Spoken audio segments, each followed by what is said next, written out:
seriously, in the workplace, right? Like, what's the gift and the curse of being like a gorgeous woman in this game? I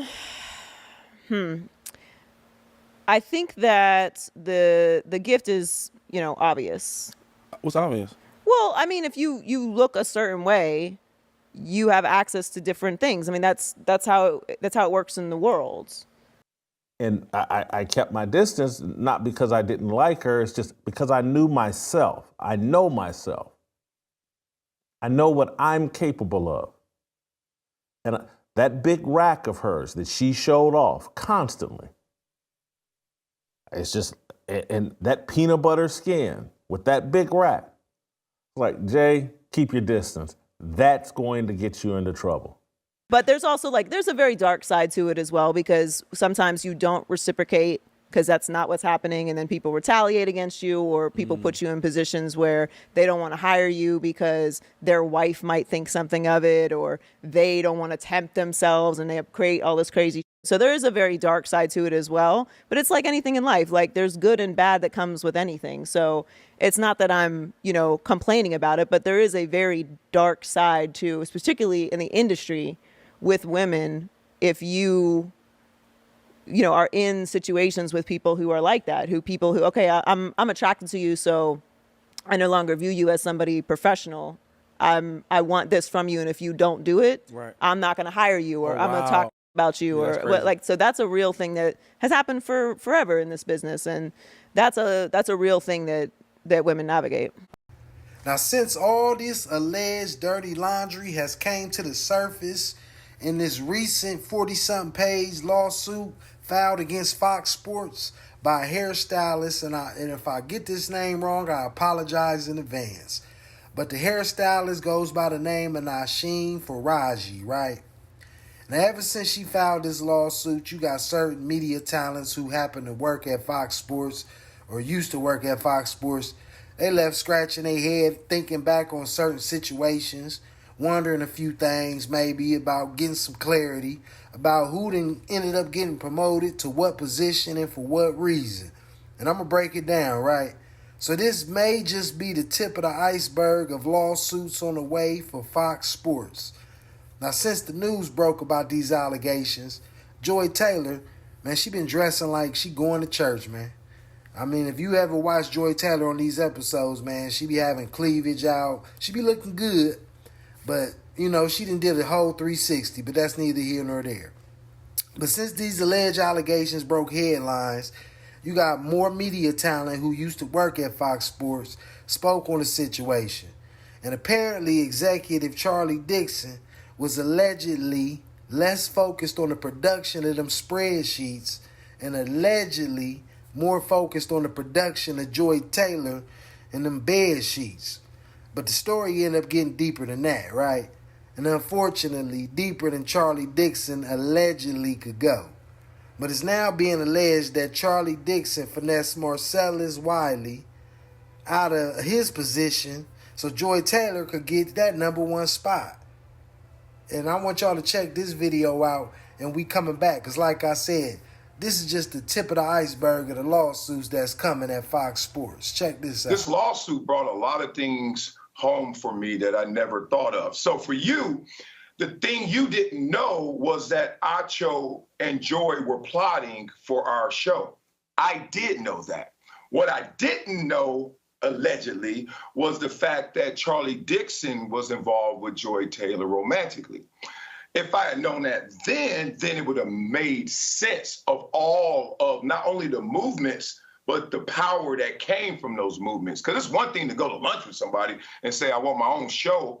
Yeah, I'm sure that happens every single day for somebody out there in talent.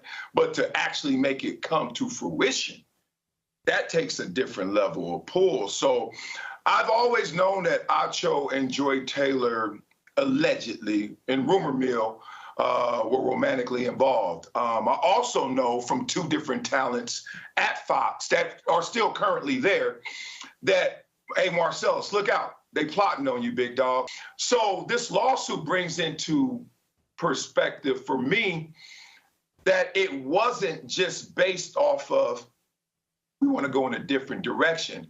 that direction, if this lawsuit is true, is based off of personal influences, sexual influences, relationship influences, all those things that are workplace discriminatory. So that's the tough part about it all. It's like, damn, Whitlock and I got robbed because y'all were kicking it, because y'all were hanging out, because y'all had a thing, instead of just we fumbled the ball.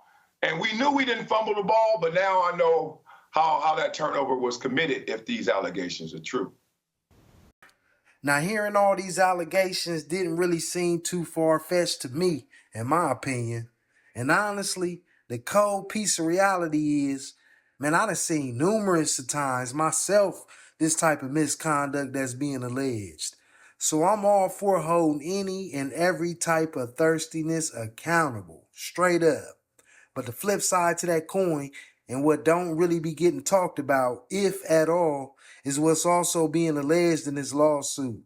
And that's the allegations of Joy Taylor stating that she was allegedly willing to go the Me Too route, falsely that is. Now, even though that wasn't the case, you do have a certain type that ain't meeting any of the qualifications at them workplaces, man. But that box and that little thingly thing in the back of that throat, man, that's meeting every qualification needed.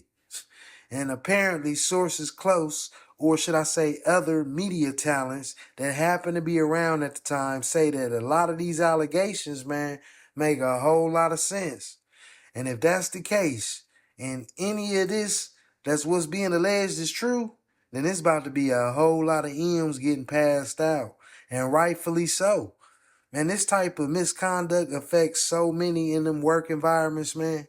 Whether it's that type of work environment, it's a warehouse or office, or any type of work environment that all of these type of situations be going down, man, it affects so many that be involved. Even the moving pieces that get moved around. The ones that's being harassed, they get affected. The ones whose careers get moved around just because a few promises get made, they get affected. And then you have that woman who behind the scenes pulling all the strings, finessing, holding all the cards, controlling all these moving parts. So it's looking like this is just the tip of the iceberg, man. That whole iceberg is about to just crack open because a lot of this dirty laundry getting aired out, and other media talents that was either they still work at Fox Sports or no longer working there is starting to scratch their head about certain situations. Like, man, everything is starting to make sense. So it's, in my opinion, there's going to be some more lawsuits coming out. You know, you got people, ain't even saying this situation true, but it does open a discussion of how a lot of people in higher positions abuse their powers.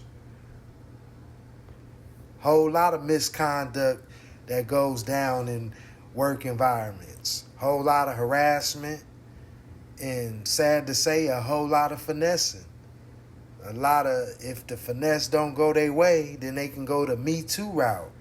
It brings up the question, how much of the Me Too is a finesse at times? Because this affects the victims that really get harassed, really get harmed in these situations. As long as the finesse is going to go down, you know, the accusers is going to have a leg to stand on when they get accused. So this is just the tip of the iceberg of this whole scandal, man. And, you know, like I said, man, I ain't assuming nobody guilty. You know, we got to wait till all the facts is out. Everybody innocent until proven guilty. So it is what it is. But like I said, I done seen these type of allegations numerous of times in work environments. I'm pretty sure everybody knows somebody that can relate to these type of allegations. But what really blew my mind was the fact, and shout out to Nasheem Faraji for not only holding the men accountable, but holding the women accountable as well. Because my opinion, if we do have a chance at stopping the finessers who take advantage and act like victims, I think it's going to start with the women calling out the finessers. The men can't start by calling out the finessers. It's going to take the women calling out the finessers. And that's going to be the start, man, of clearing out so the real victims can be believable offhand. And that's just my opinion about the situation, man. Y'all got to tune in. I'm going to stay going in, and I'm going to keep you updated when more news come to light about this, man. But my question, man, is the Me Too just becoming one big finesse? I don't know.